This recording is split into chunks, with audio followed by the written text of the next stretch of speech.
The Committee of Trade and Investment is the working group responsible to implement the areas of the Osaka Action Agenda that are related to achieving the Bogor goals of free and open trade and investment. So the CTI includes 8 working groups and 3 industry dialogues. So for instance, one of the working groups focus on facilitating the movement of business people. You might heard one very useful, well-known tool that we have in APEC is the APEC Business Travel Card. So the APEC Business Travel Card fosters regional economic integration by facilitating the movement of business people in the APEC region. The holders of the ABTC can benefit from streamlined procedures to obtain a visa and also have access to a preferential treatment in airports. The supply chain connectivity framework is one of the main agenda items for the CTI, and it's also one of the priorities for this year.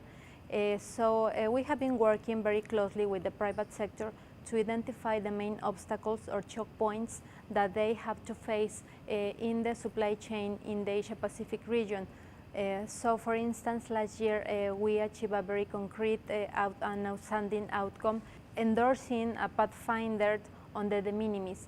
So those economies that join this pathfinder commit to eliminate duties for shipments that are under $100 US, and also to streamline the procedures to facilitate the entrance of these imports to their economies. The work that the CTI is doing in supply chain is outstanding. And mainly because we have been working together with the private sector. So the whole agenda on supply chain takes into account the main interests and the main concerns of the private sector.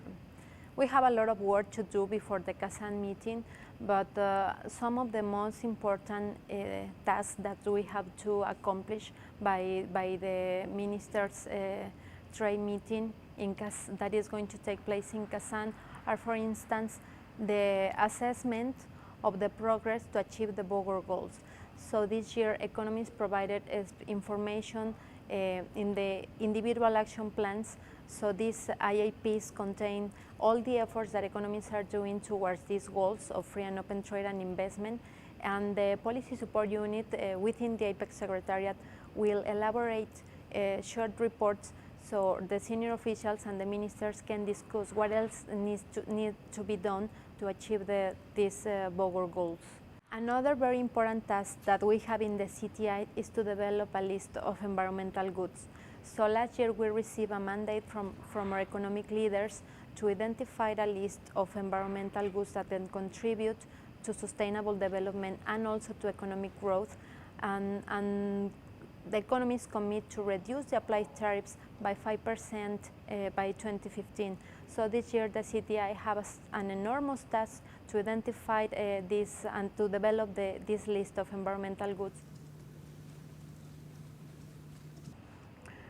Well, the CTI is the most important committee in APEC because it is related to free and open trade and investment. So all the work that we do is related to trade and investment.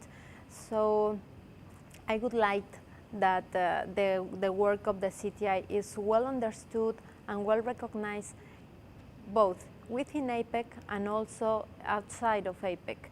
Or one of the main characteristics of the CTI is that we don't negotiate easy topics in the CTI. So all the topics are sometimes controversial, are not shared by all the members, but one very important characteristic of the CTI is the goodwill and the collaboration of all its members. So I would say that each one of the economists represented in the CTI do their best to achieve concrete results and to respond to the demands of the APEC stakeholders.